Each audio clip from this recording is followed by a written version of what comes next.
हमारे सभी दर्शकों को सादर प्रणाम। जय श्री कृष्ण। आज मैं फिर आपके लिए लाया हूँ दाम्पत्य जीवन अच्छा कैसे रहे, किस राशि से करें विवाह। तो जब कुंडली मिलान करते हैं तो सर्वप्रथम गुण मिलान देखते हैं।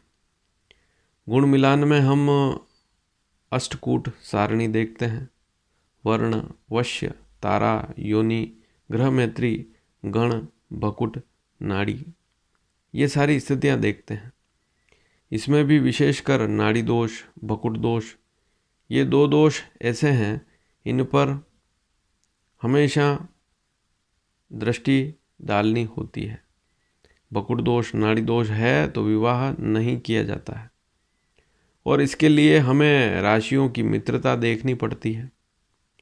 राशियों की मित्रता, शत्रुता, कौन सा ग्रह किसका मित्र है, किसका शत्रु है, इसके बारे में मैं अनेक बार जानकारी दे चुका हूँ। यदि आप पहली बार इस चैनल को देख रहे हैं तो यहाँ पर नीचे सब्सक्राइब का लाल बटन है, उसे दबाएं। हमारे इस चैनल के सदस्य बनेंगे तो आने वाले समय में भी जो भी जानकारी मैं दूंगा आपको समय पर मिल पाएगी।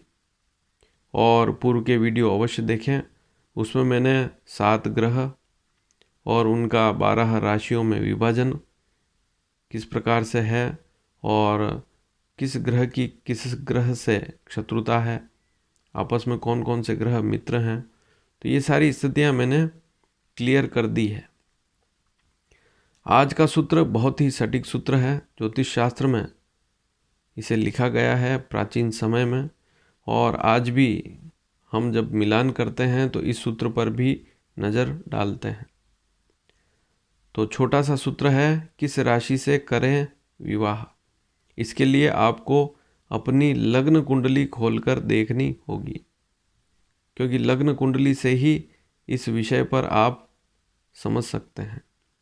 तो लग्न कुंडली में चाहे लड़का हो चाहे लड़की, उसमें यह देखना है कि लग्न का स्वामी कौन सा ग्रह है। लग्न का स्वामी कौन सा ग्रह है। वैसे यहाँ पर शास्त्रकारों ने लड़के के लिए ही लिखा है कि लड़के की कुंडली में, सूत्र को समझें, बहुत आसान है। लड़के की कुंडली में लग्न का स्वामी किस राशि पर बैठा हुआ है, उसी राशि से करें विवाह। अब इसको कैसे समझें। बहुत से ऐसे दर्शक हैं जो जानते हैं कि कौन सी राशि जो है उसका स्वामी कौन सा ग्रह है। तो प्रत्येक राशि के स्वामी को समझना बहुत ज़रूरी है।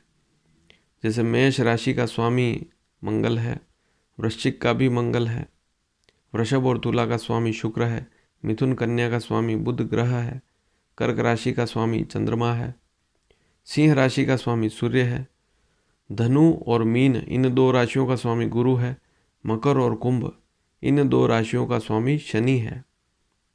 तो आपको सीधा यही समझना है कि आपकी जो कुंडली है उसमें प्रथम भाव जो है उसे लग्न कहते हैं। वहाँ पर क्या अंक लिखा हुआ है, और उसका स्वामी कुंडली में कहीं पर भी बैठा हुआ हो, कुंडली में कहीं पर भी बैठा हुआ हो, उसको देखें कि किस राशि पर बैठा हुआ है, और जिस राशि पर बैठा हुआ है उस राशि की लड़की से विवाह करें। जैसे लड़के की कुंडली है और मान लीजिए मेष लग्न की कुंडली है, लग्न का स्वामी मंगल हुआ, और मंगल यदि पंचम भाव में बैठा हुआ है सिंह राशि पर, तो उस लड़के को सिंह राशि की लड़की से विवाह करना चाहिए, ऐसा हमारे शास्त्रों में लिखा है। लेकिन सूत्र लिखना अलग बात है और उसको समझना दूसरी बात है।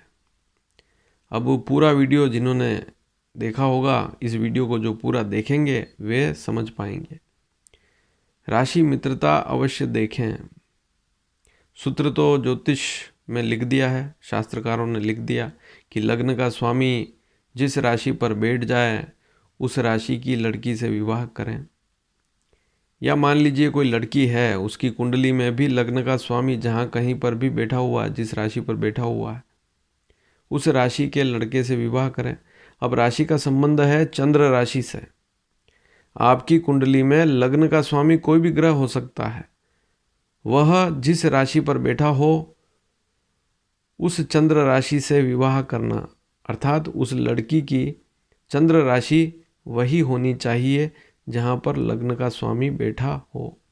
या लड़की की कुंडली में लग्न का स्वामी, लड़की की कुंडली से भी समझ सकते हैं इसी सूत्र को कि लड़की की कुंडली में लग्न का स्वामी जिस अंक पर बैठा हुआ है उस अंक को देखें, और जब लड़के का मिलान आए तो उस लड़के की कुंडली में उसी अंक पर जहाँ पर लड़की की कुंडली में लग्न का स्वामी बैठा हुआ है उसी अंक पर चंद्रमा बैठा हो लड़के की कुंडली में, उससे विवाह करें। लेकिन एक बात अवश्य ध्यान रखें कि राशि मित्रता होनी चाहिए। सूत्र को ध्यान से समझें, सूत्र तो लिख दिया है, ध्यान से समझना है। राशि मित्रता भी होनी चाहिए, तभी यह नियम सटीक रहेगा। यह सूत्र तभी सफल सिद्ध होगा जब राशि मित्रता हो और भकुट नाड़ी जैसे दोष ना हो। तो इस बात को भी समझें। बहुत सी बार हम सूत्र को देख लेते हैं, उसे फॉलो कर लेते हैं, लेकिन उसकी सत्यता यही है कि राशि मित्रता तो हमेशा देखनी होगी। जब आप अष्टकूट सारणी देखते हैं तो उसमें वर्णवश्य तारा योनि, फिर उसके बाद ग्रह मैत्री लिखी हुई होती है। तो जब जो ग्रह हैं, प्लेनेट हैं, उनकी मित्रता, फ्रेंडशिप है कि नहीं, यदि मित्रता है तभी उस राशि से विवाह करना शुभ रहता है। तो इस बात को अवश्य ध्यान में रखें, और यदि यह जानकारी आपको अच्छी लगी हो तो इसे शेयर अवश्य करें, क्योंकि सूत्र में लिखा है कि लग्न का स्वामी जिस राशि पर बैठा हुआ हो उसी राशि वाली लड़की, या लड़की कुंडली है, लग्न का स्वामी जहाँ बैठा हुआ है लड़की कुंडली में, उसी राशि के लड़के से विवाह करेंगे तो शुभ स्थिति रहेगी। ऐसी स्थिति में दाम्पत्य जीवन अच्छा चलता है, लेकिन राशि मित्रता अवश्य देखें। धन्यवाद। जय श्री कृष्ण।